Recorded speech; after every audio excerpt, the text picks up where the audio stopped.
무교절의 첫날 곧 유월절 양 잡는 날에 제자들이 예수께 여짜오되 우리가 어디로 가서 선생님께서 유월절 음식을 잡수시게 준비하기를 원하시나이까? 예수께서 제자 중에 둘을 보내시며 성내로 들어가라. 그리하면 물 한 동이를 가지고 가는 사람을 만나리니 그를 따라가서 어디든지 그가 들어가는 그 집 주인에게 이르되 선생님의 말씀이 내가 내 제자들과 함께 유월절 음식을 먹을 나의 객실이 어디 있느냐 하시더라 하라. 그리하면 자리를 펴고 준비한 큰 다락방을 보이리니 거기서 우리를 위하여 준비하라. 제자들이 나가 성내로 들어가서 예수께서 하시던 말씀대로 만나 유월절 음식을 준비하니라.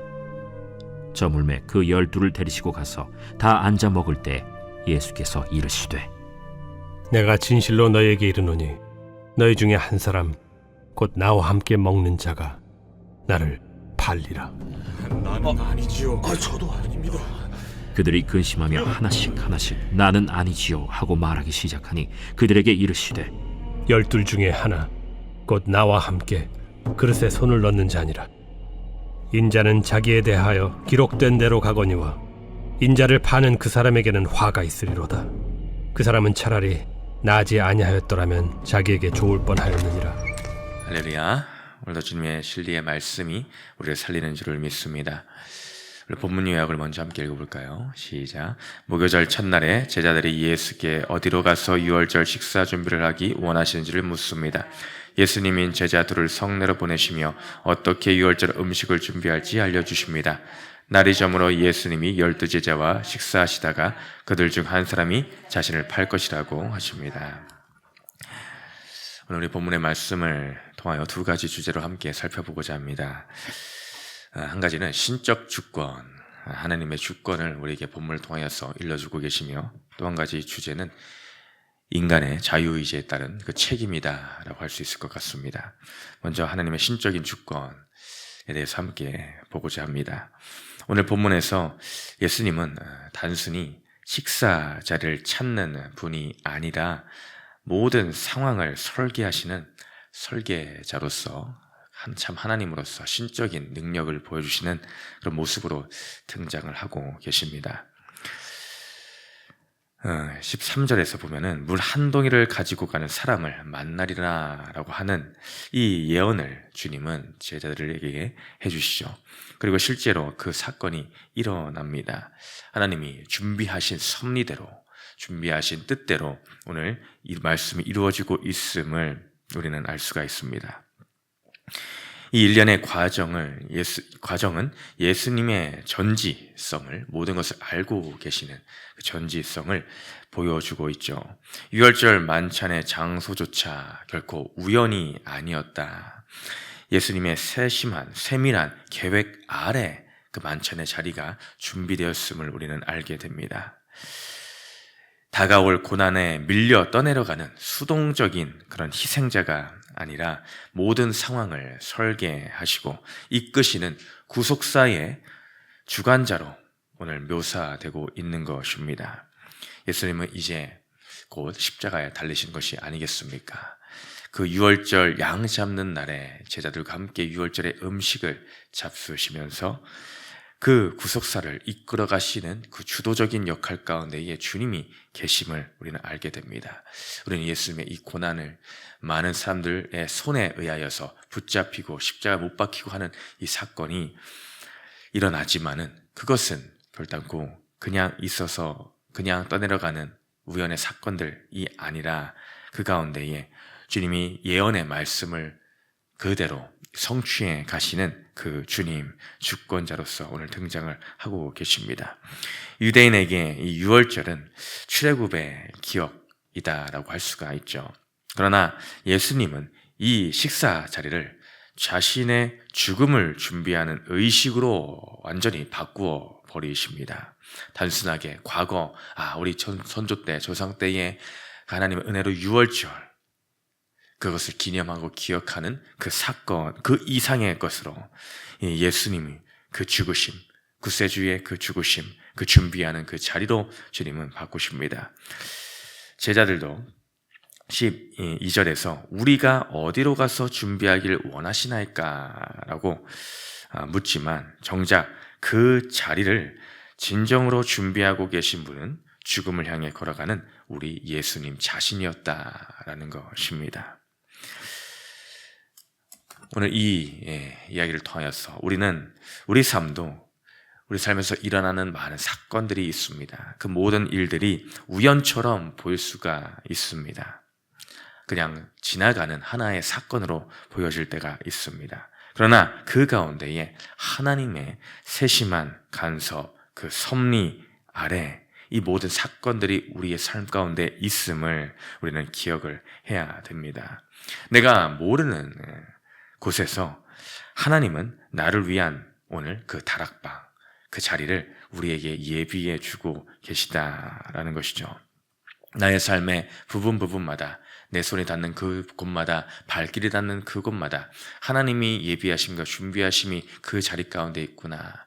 나를 오늘 이 가정 가운데 주신 것도, 나를 오늘 내 일하는 그 일자리 가운데에, 또한 만남의 모든 자리에 두신 것, 또한 크고 작은 모든 사건들 하나하나가 우연이 아니요, 그냥 어쩌다가 있는 사건들, 만남들, 그런 것들이 아니라 주님의 계획하심과 섭리 가운데에 나를 향하신 하나님의 뜻이 주권적으로 있구나라는 것을 깨달아서 오늘 내가 처하는 그 자리에, 그 상황 가운데에 주님을 기억하고 주님의 주권을 인정하고 높여드리는 우리 모두가 되어야 될 줄로 믿습니다. 그래서 말씀을 기억하며 그 말씀에 따라 적용할 때에 오늘 제자들이 아무것도 몰랐지만 예수님이 하신 그 말씀에 순종함으로 그 섭리 가운데에 들어갔듯이 우리도 주님의 그 역사하심을 체험하고 경험하는 오늘 그런 믿음의 걸음을 해나가기를 축복합니다.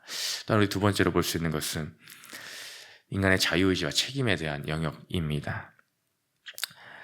그러나 그 앞에 붙들 수 있는 것은 오늘 가룟 유다의 오늘 태도를 통하여서 은혜를 거절한 인간의 자유의지와 책임이다 라는 것을 조금 더 덧붙일 수가 있을 것 같습니다. 유대 문화에서 함께 빵을 나누는 식탁 공동체라는 것은 생명을 공유하는 관계를 뜻합니다.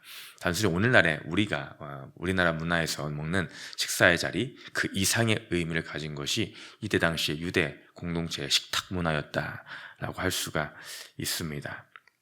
그런 식탁 가운데서 식사를 나누는 자세만 봐도 뭔가 좀 특별하지는 않습니까? 단순히 테이블 같은 데서 앉아서 먹는 것이 아니라 오른쪽으로 거의 눕다시피 해서 먹는 것이 이때 당시의 이 자세였습니다. 그러니 자연스럽게 옆에 있는 사람의 가슴에 안기듯이 내 머리가 이 상대방의 가슴에 쪽에 와서 이렇게 먹게 되는 그런 형태가 되죠. 더욱더 이 공동체가 일반적인 공동체가 아니라 함께 나누고 공유하는 식탁 공동체다라는 것을 더 깨닫게 합니다. 이때에 주님이 나와 함께 그릇에 손을 넣는 자라는 표현을 하셨죠. 그때 가룟 유다가 이런 특권을 누리고 있었구나. 주님과 함께 식탁에서 이에 손을 뻗으며 함께 음식을 나누는 이런 특별한 친밀함 가운데에 가룟 유다도 들어가 있었구나라는 것을 강조하는 표현이다라고 할 수가 있겠습니다. 그러나 그가 저지른 그 배신의 깊이가 그만큼 얼마나 파괴적인 것인지를 부각시켜 주는 것이 이 친밀함의 표현이다라고 할 수가 있습니다.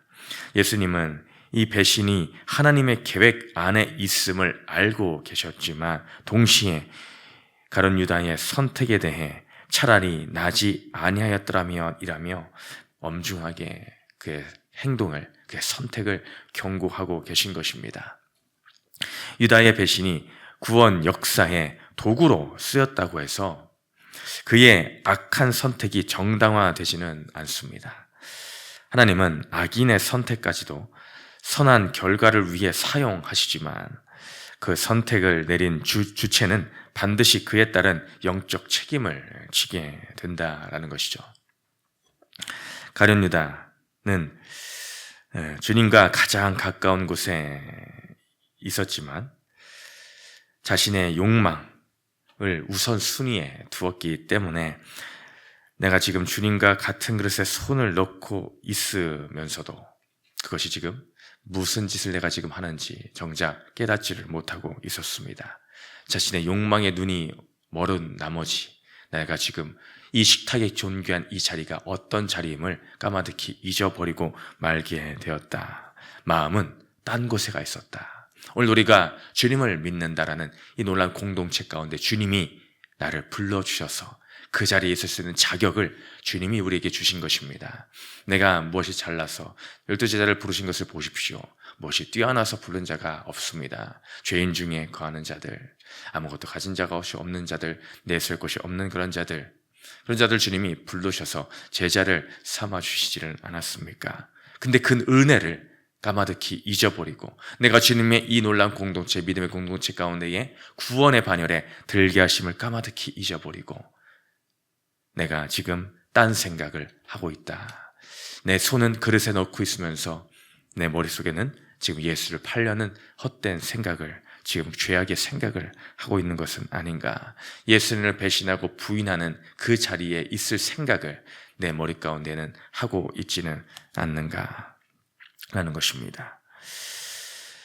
우리는 오늘 주님의 귀한 사랑을 깨달아야 됩니다. 그럼에도 주님은 오늘 이 식탁의 자리에서 이 말씀을 왜 하시겠습니까?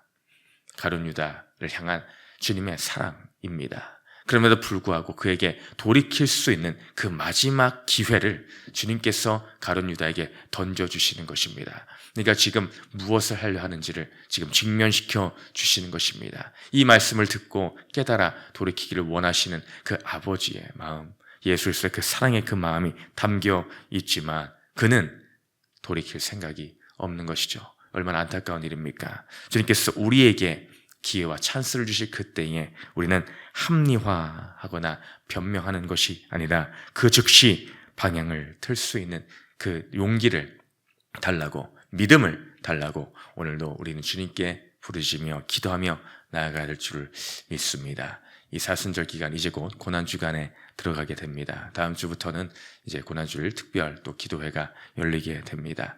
오늘 말씀을 묵상하고 기억하며 우리의 삶에 어린 양으로 오신 주님을 또 기억하며 주님, 내가 매 순간에 어디에 있든지 나에게 주신 그 은혜를 잊어버리지 아니하고 감사하며 주님을 따라가는, 주님의 주권을 인정하고 나아가는 우리 한날의 삶이 되기를 주님의 이름으로 축복드립니다. 한 장 넘기셔서 두 번째 질문 읽고 마칩니다. 시작. 내 생각과 다르지만 말씀대로 적용했더니 주께서 역사하신 일이 있다면 무엇입니까?